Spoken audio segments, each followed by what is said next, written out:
La liberté, la paix, la joie dont le Seigneur a pour conséquence la persécution.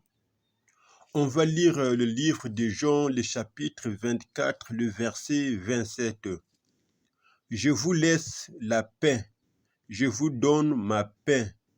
Je ne vous donne pas comme le monde donne, que votre cœur ne se trouble pas et ne s'alarme pas. Beaucoup d'entre nous confondent le mot paix. Que la paix soit avec vous. Je vous laisse la paix. Je vous donne ma paix, dit le Seigneur. Ça se traduit littéralement par la liberté. Que la liberté soit avec vous. Je vous laisse ma liberté. La paix est égale la liberté. La liberté est égale la séparation. La séparation est égale la persécution. La persécution est égale la croix. Le Seigneur nous a laissé la paix pour que nous vivons dans la liberté. Une personne libre, c'est celui qui n'a pas de frontières, qui n'a pas de périmètre autour de lui. Si tu n'as pas une circulation, un déplacement libre dans ton pays natal ou dans un pays étranger, sache-le, tu ne vis pas dans la liberté et tu n'es pas libre. Le fait d'avoir les embouteillages devant toi signifie que tu es contrôlé. Si tu n'as pas la liberté d'expression dans le pays où tu résides, ou soit à l'étranger, mes frères et sœurs, vous devez savoir, en vous, vous n'avez pas la paix, vous n'avez pas la liberté. On voit les oiseaux, les coqs chantent. Ils chantent quand ils le veulent. Même si vous les lapidez des pierres, ils vont quitter les lieux pour aller s'exprimer ailleurs. Car ils sont libres, ils sont en paix. Ils n'ont pas de périmètre autour d'eux. Beaucoup ont peur de libérer la vérité. Leurs paroles sont basées sur les mensonges par la violence afin de contrôler un troupe, une population. Et ces personnes ne peuvent pas se déplacer sans garde. Ils ne peuvent pas se déplacer publiquement. Ces gens-là, ceux-là n'ont pas la paix, n'ont pas la liberté. Beaucoup de pasteurs aussi n'ont pas la paix du Seigneur parce qu'ils ont peur de dire la vérité, de dénoncer le faux système religieux surtout qui détruit le monde. Les lois antichrist qui sont votées dans la religion, dans la politique, que les hommes observent, ils ont peur de dénoncer ces choses. Ces pasteurs, ces hommes, soi-disant de Dieu, ils ne vivent pas dans la liberté, dans la paix du Seigneur. Ce n'est pas tous ceux qui partent à l'église, qui fréquentent les églises tous les jours, chaque dimanche, qui ont la paix du Seigneur. Ce n'est pas tous ceux qui prophétisent, qui ont la paix du Seigneur. Ce n'est pas tous ceux qui parlent en langue, qui ont la paix du Seigneur. Ce n'est pas tous ceux qui ont des visions, qui ont aussi la paix du Seigneur. Et ce n'est pas tous les pasteurs qui ont la paix, la liberté du Seigneur. Plus tu vis dans la liberté, plus les gens te trouvent bizarre, fou, te haïssent, t'accusent faussement, te cherchent des problèmes. La paix que le Seigneur parle, c'est aussi le fait d'avoir les problèmes avec le monde, car le monde a horreur de la vérité. Un chrétien ne peut jamais être aimé par le monde, car il détient la vérité. Notre Seigneur Yoshua a été traité de secte, de brigand, car il avait la paix en lui, la liberté d'expression, de libérer la vérité, car toute la terre était corrompue, la politique était corrompue, la religion aussi était corrompue. Donc, la corruption est égale aussi la ténèbre. Si la politique et la religion, les deux entités, sont corrompues, donc c'est toute la terre qui est décorée de péchés, de ténèbres, de corruption. Maintenant, le monde est détruit. Le monde est devenu informe et vide par les péchés de l'homme. Maintenant, comment faire pour restaurer le monde? Pour cela, il faut les hommes libres. La réponse, il faut les hommes libres. Les hommes qui ont la paix du Seigneur, qui ont la vérité pour crier, dénoncer le faux système qui aveugle les gens, qui égare les gens, qui détruit les gens, qui tue le monde. La liberté, la paix est égale aussi. Matthieu 10, le verset 26 à 27, qui dit: N'ayez donc pas peur d'eux, car il n'y a rien de caché qui ne doive être découvert, ni rien de secret qui ne doive être connu.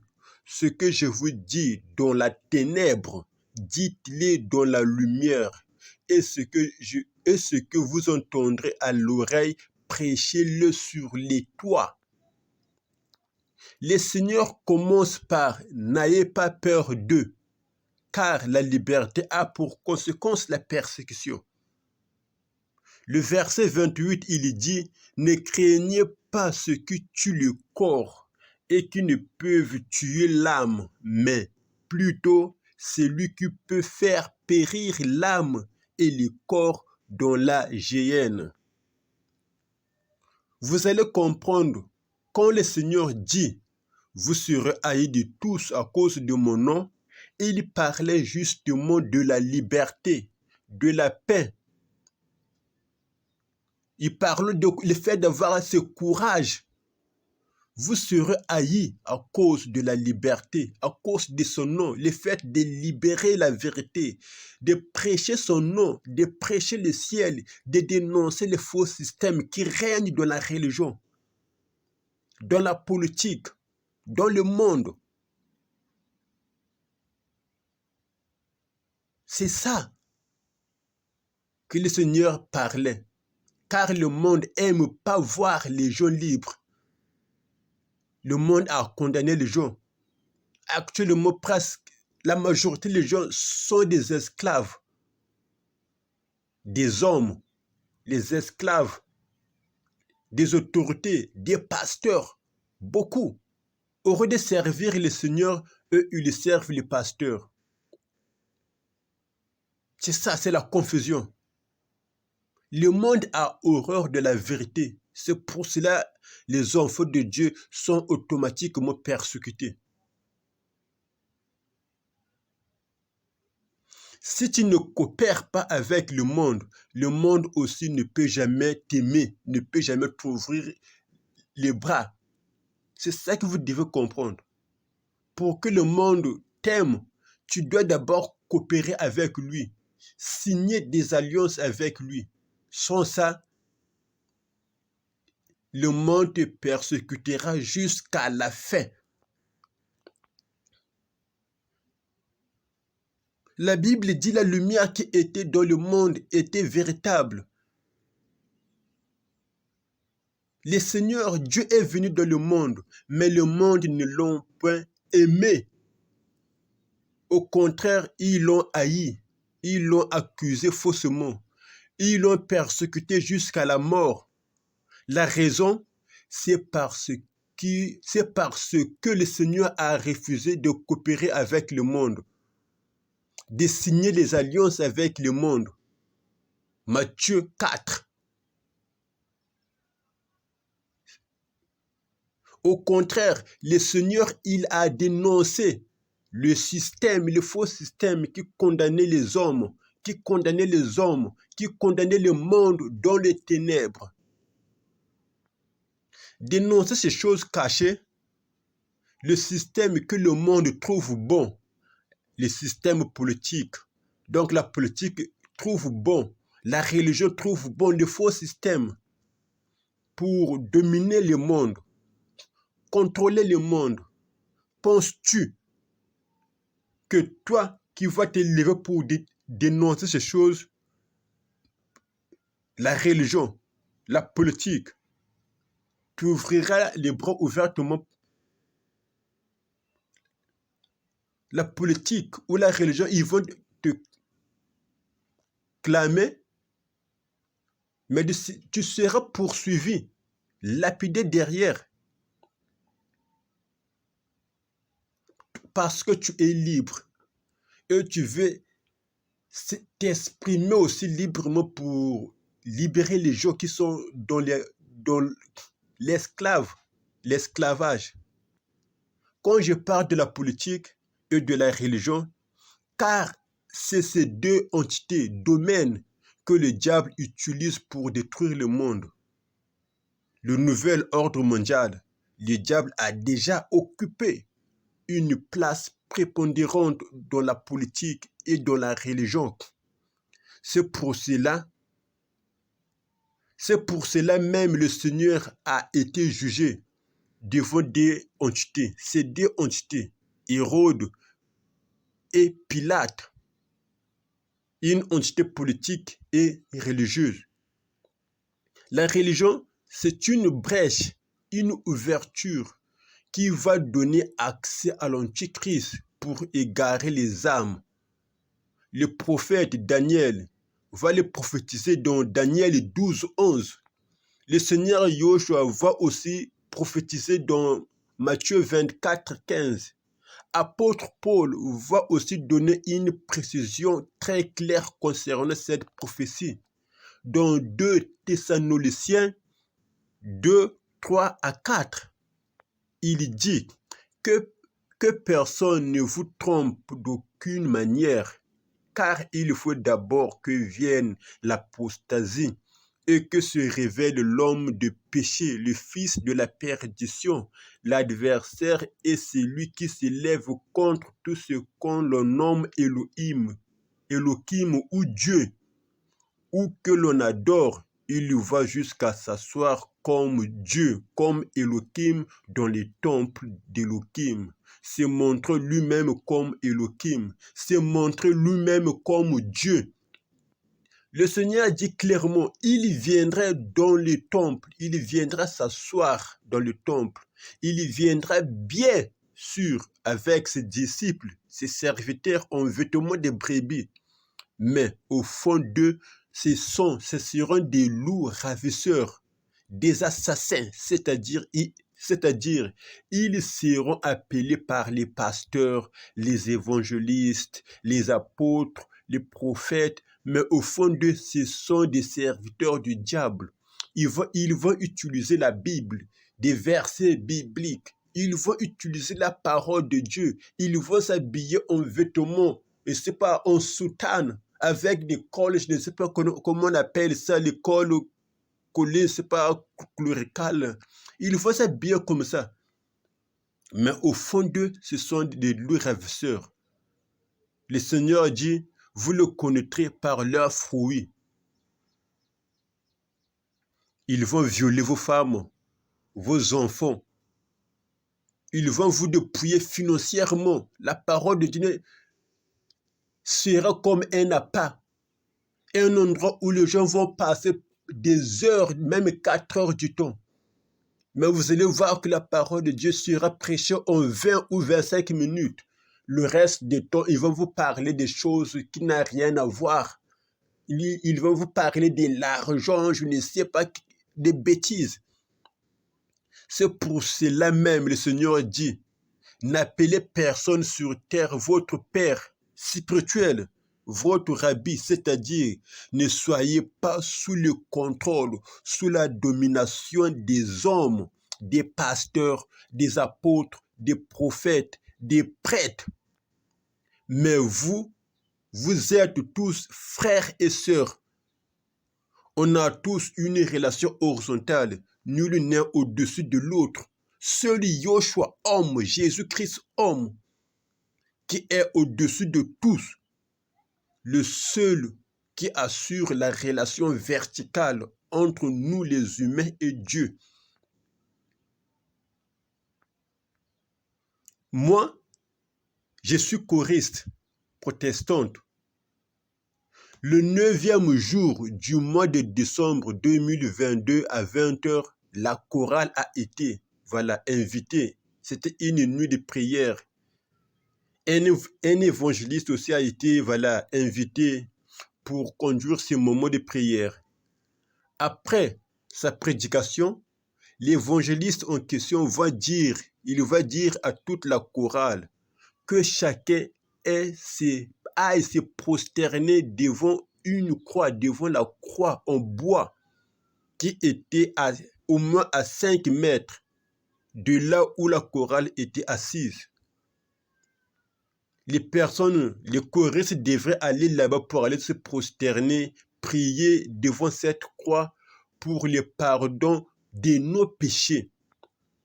Toute la chorale était allée, carrément, toute la chorale partait se prosterner devant cette croix. Moi, dans mon cœur, j'ai résolu de ne pas aller me prosterner ni dresser mes prières devant cette image faite par la main des hommes. Les responsables de la chorale vont aller dire chez l'évangéliste, l'homme de Dieu, il y a un choriste qui n'a pas obéi par rapport à ce que tu as ordonné. Il n'est pas allé se prosterner devant la croix. Maintenant, l'évangéliste va prendre la parole en disant, parmi nous, il y a d'autres qui sont venus ici pour dormir, passer la nuit inutilement. C'était mieux pour eux. C'était mieux pour toi de rester et dormir chez toi. Vous voyez que la croix, ce n'est pas seulement une croix que vous voyez, mais c'est la révélation de Dieu qui lui a parlé. Et il va dire à toute la chorale, les personnes qui sont allées se prosterner, de s'agenouiller, mais c'est lui qui a refusé pour aller se prosterner devant la croix, il reste à sa position, c'est-à-dire il ne prie pas ensemble avec nous, car il avait agenouillé pour déclarer une parole de la bénédiction des personnes qui sont allées se prosterner. Il me dit carrément de rester à ma position, que je ne puisse pas m'agenouiller pour qu'il déclare une parole de bénédiction sur moi. Mes frères et sœurs, la bénédiction n'a rien à voir avec les hommes, les pasteurs. La bénédiction, c'est lorsque, en fait, on lit la parole de Dieu et on le met en pratique. C'est là où vient la bénédiction. Matthieu 5 nous dit, bénissons le pauvre. C'est ça. Ceux qui gardent la parole de Dieu, ceux qui ne baissent pas les culottes, le jupe face aux belles paroles, face à l'argent. C'est ça la bénédiction. Des Juifs qui se déclaraient prophètes, c'était des Juifs. Ils se déclaraient des prophètes, des rabbins, des prêtres. Ils dominaient le peuple. L'homme se prosternait devant eux et les hommes obéissaient à toutes ces choses qui sortaient de leur bouche. Beaucoup ignoraient la parole de Dieu, mais ils se prosternaient devant la parole des hommes. Et Yoshua, Jésus, vient dire à ce peuple de ne plus les appeler par le Père. Ces prophètes-là, car il avait de pères spirituels comme aujourd'hui qui trompaient le peuple. Ils vont utiliser la parole de Dieu. Ils vont utiliser, en fait, les instruments, en fait, qui parlent de Dieu pour ignorer les gens, pour montrer aux gens un chemin, en fait, qui n'a rien à voir avec le royaume des cieux. Ce prophète aussi agissait de la même chose comme aujourd'hui. Il va vous dire de prier Marie, de prier devant les bougies, des statues, de consulter ceux qui invoquent les morts. Il y en a beaucoup, on ne peut pas tous citer. Et il faut des hommes de Dieu qui ont la paix du Seigneur maintenant pour dénoncer ces choses, pour que les gens n'aillent pas à l'enfer. Parce qu'actuellement ici au Congo, toute la majorité des gens sont attachés à ces choses. La majorité des chrétiens, en fait, auraient de recevoir le message que Dieu a envoyé, mais eux, ils reçoivent les messagers. Ils jettent les messages et ils reçoivent les messagers. Voilà, c'est pour ça que les messagers aussi usent, en fait, de ça. Ils vont profiter pour manipuler ce peuple. Mes frères et sœurs, la liberté, selon Dieu, a un prix. Si tu as peur de parler de Dieu, de dire la vérité publiquement, sache-le. Le Mashiach est mort pour toi inutilement. Jésus-Christ est mort pour toi à la croix inutilement. Car c'est pour la liberté que le Mashiach, le Christ, est mort pour nous. C'est pour la liberté, c'est pour que nous soyons libres, nous soyons en paix. C'est pour la liberté que le Christ nous a affranchis. Si le Christ nous a affranchis, nous serons aussi réellement libres. Nous aurons aussi réellement la foi, comme les apôtres. Avant que le Mashiach, le Christ puisse mourir, ils avaient peur même de parler de Dieu. Ils faisaient les choses selon les hommes, selon le Christ parce qu'il était à côté. Mais quand il est mort à la preuve, il fallait voir la timidité. Il s'est caché. Mais quand l'Esprit est venu, l'Esprit de la vérité, l'Esprit en fait, de paix qui amène la paix, il fallait voir le courage de prêcher publiquement devant les gens, malgré la persécution. C'est là où les personnes ont reçu la liberté de Dieu, selon Dieu, la paix du Seigneur. Paul, serviteur du Seigneur Yoshua, était aimé par les Juifs quand il observait les doctrines des anciens. Mais quand il a commencé de marcher devant la face du Seigneur, automatiquement tout le monde, ses amis, ses collaborateurs, l'ont abandonné, l'ont haï. Il était devenu l'ennemi principal des Juifs. C'est ça la liberté. Quand tu as la liberté, les gens te trouvent bizarre. Ils vont chercher à tout prix comprendre en fait la chose qui est en toi. Mais parce que le monde n'aime pas la vérité, ils vont chercher à te lapider. Ils vont chercher à te persécuter, à t'accuser faussement pour que tu puisses céder, pour que tu ne puisses plus en fait parler du Seigneur avec vivacité, avec efficacité, avec puissance. C'est ça que vous devez comprendre. La liberté amène, la liberté engendre la séparation. Tu ne peux pas te dire que tu es libre et tu as des relations avec les impies. Tu es en relation avec les personnes qui invoquent les morts. La liberté engendre la séparation automatiquement. indépendamment de ta volonté, même tu dois commencer à te séparer avec les gens. Tu vas voir la vie de cet homme. Cet homme et moi, nous sommes différents. La ténèbre et le jour, c'est ça. Il n'y a aucun lien. Tes amis vont commencer à parler de mal de toi. Les personnes à qui vous mangez ensemble là, ils vont commencer à parler de mal de toi. Ce sont des mêmes personnes qui vont commencer à te haïr.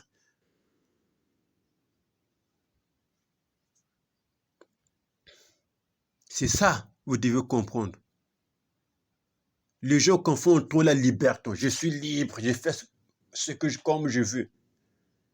Ça, c'est la désobéissance. La liberté selon Dieu, c'est le fait de dire ce que Dieu te dit. Et non de faire ce que toi, tu veux faire. Et non de faire ce que les hommes te disent de faire. Et non de faire ce que les hommes de Dieu te disent de faire. Il y a beaucoup de personnes qui servent, en fait, toute leur vie, ils ont servi les hommes de Dieu, des pasteurs, des apôtres, les prophètes. Quand ces hommes parlent, ils exécutent. Ils disent, car c'est Dieu qui parle. Ils disent, je fais l'œuvre de Dieu. Mais ils ne se rendent pas compte, ils servent les hommes. Mais quand Dieu lui-même leur parle par des visions, des songes, de dire les choses, de dénoncer certaines choses, ils restent bouche bée. Ils ferment leur bouche comme s'ils n'ont rien entendu, ils ferment leurs oreilles. Et c'est les mêmes hommes qui vont dire, je suis chrétien, je serve le Seigneur. Mes frères, tu serves le diable, tu serves les hommes et non le Seigneur. C'est pour cela que le Seigneur va vous dire au dernier jour, je ne vous ai jamais connu. Même si vous avez prophétisé, vous avez eu des visions, vous avez prêché la parole de Dieu, vous avez parlé en langue, vous avez passé toute votre vie en partant à l'église. Il va vous dire, je ne vous ai jamais connu. Vous qui avez travaillé pour la violation de la Torah, vous avez travaillé durant toute vie pour la violation de la Torah. Vous avez obéi aux paroles des hommes, de vos pasteurs, et non aux paroles, ce que Dieu vous disait. Ce que Dieu vous disait de faire, de dire, de dénoncer.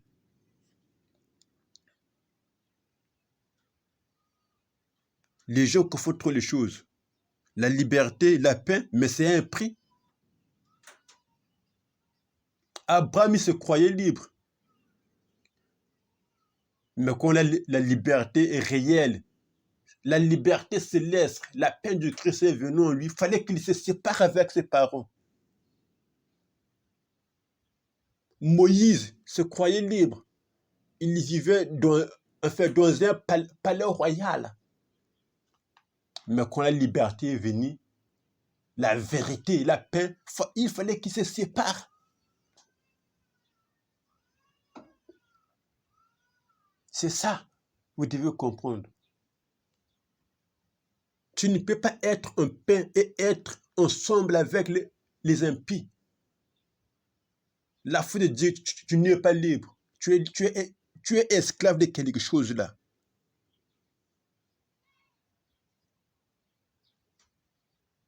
La liberté aussi, ou la paix, c'est aussi le fait de dénoncer de soi-même, de tes parents, de tes frères, aux doctrines mondaines, les fausses doctrines là qui circulent partout, les assemblées là, les doctrines des pères de l'Église, qui ne parlent pas à la rencontre de la parole de Dieu, les paiements des cartes de baptême. Vous avez vu Jésus payer la carte de baptême? Même les apôtres payaient la carte de baptême. Ce sont les choses que les gens observent comme si je ne fais pas ça, je n'irai pas au ciel. une abomination.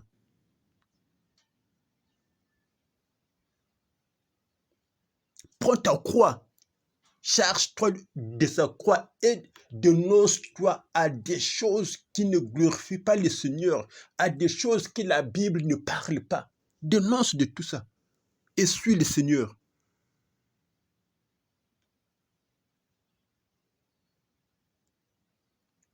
Suis le Seigneur en gardant tout ce qui est écrit dans la parole, sauf rien. Et c'est ça la parole de Dieu. Amen.